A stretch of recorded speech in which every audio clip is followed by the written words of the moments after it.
এক কৃষ্টি, এক সংস্কৃতি, এক ধর্ম। ফেসিবাদ কাকে বলে? এটাই তো মানে নয়া ফেসিবাদ।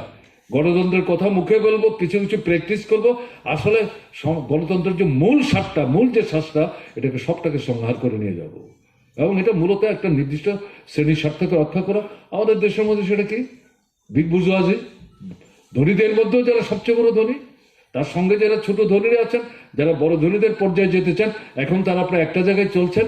এবং বর্তমান যে সরকার, স্বাধীনতার ৭৮ বছরের মধ্যে ৫২ সাল থেকে যতগুলি নির্বাচন হচ্ছে, এই ধনীদের সম্মিলিতভাবে একটা নির্দিষ্ট শাসক দলের পেছনে এভাবে অতীতে দাঁড়াতে দেখা যায়নি। গত ২৩-এর নির্বাচনে যেভাবে তারা দাঁড়াবার চেষ্টা করলো, ২৪-এর নির্বাচনে যেভাবে তারা দাঁড়াবার চেষ্টা করলো, দেখবেন তারা এক দেশ এক নির্বাচন এর বিরোধিতা করছে না। আজকেও হিসেব বেরিয়েছে তাদের দেওয়া যে চাঁদা, ইলেকশন বন্ড যখন বন্ধ হয়েছে, তারপরও নানা দিক থেকে যে তারা চাঁদাটা মানে বিভিন্ন দল সংগ্রহ করছে, ১০০ টাকার মধ্যে ৯০ টাকাই বিজেপি পাচ্ছে। এরাই দিচ্ছে টাকা, টাকা তো সাধারণ মানুষ দিচ্ছে না, এরা তো মানুষের ঘরে ঘরে চাঁদাও তোলে না। বলে তারা দেখছে যে এরা যা চাইছে সবটা আমাদের স্বার্থকে রক্ষা করার চেষ্টা করছে, অথবা আন্তর্জাতিক পরিসরে আমাদের সমর্থক যারা একই দৃষ্টিভঙ্গিতে চলে, তাদেরও খানিকটা স্বার্থ রক্ষিত হবে বলে এগুলি চোখ কান বন্ধ করে সমর্থন করে যায়। সিরিয়াস ঘটনা। থার্ড হলো আপনার আমাদের সংবিধানের ৭৫তম বার্ষিকী।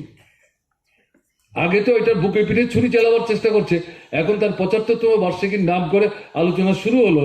রাজ্যসভায় গিয়ে অমিত শাহ এই সংবিধানের যে মূল স্রষ্টা, যে মূল কমিটি, তার যিনি সভাপতি ডক্টর বাবা সাহেব আম্বেদকর, যেহেতু অন্যরা আলোচনায় অংশগ্রহণ করতে গিয়ে তার নাম রেফার করে এই সংবিধানের মধ্যে মূল মূল বিষয়গুলো উল্লেখ করে বারবারই বলছে এগুলিকে তোমরা কাটিল করার চেষ্টা করছো, ধ্বংস করার চেষ্টা করছো, সংবিধানটাকে অন্তঃসারশূন্য করে দেওয়ার চেষ্টা করছো, একদলীয় স্বৈর শাসনের দিকে যাচ্ছ, পার্লামেন্টারি সিস্টেমটাকে ধ্বংস করে দেওয়ার চেষ্টা করছো।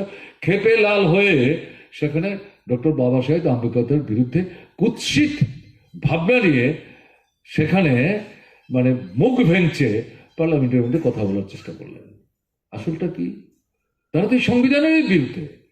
আরএসএস তো স্বাধীনতার সংগ্রামে ব্রিটিশের পদলয়ন করেছে, স্বাধীনতার সংগ্রামের পেছনে ছুরি মেরেছে। এরা বরং বুঝাবার চেষ্টা করছে ব্রিটিশের সাথে ভারতবর্ষের উন্নতি হয়েছে। এরকম কিছু কিছু কথা তো রবীন্দ্রনাথ ঠাকুরও বলতেন, কিন্তু রবীন্দ্রনাথ ঠাকুর তো স্বাধীনতার সংগ্রামের বিরোধিতা করেনি। বিদেশি কাপড় জামা এগুলি যখন পুরাচ্ছে তখন বলছে এটা ওদের ঠিক হচ্ছে না, বরং লড়াই করো, প্রতিযোগিতা করো। তারা যদি এতটা অ্যাডভান্স হয়, আমরা কোনো পারছি না। কিন্তু রবীন্দ্রনাথ ঠাকুর স্বাধীনতার সংগ্রামের বিরোধিতা করেননি, ব্রিটিশ সাম্রাজ্য আমাদের পক্ষে দাঁড়িয়ে কথা বলেননি। আরএসএস তা না, এরা সরাসরি ভাবে এদের পক্ষে দাঁড়িয়ে পা চেটেছে।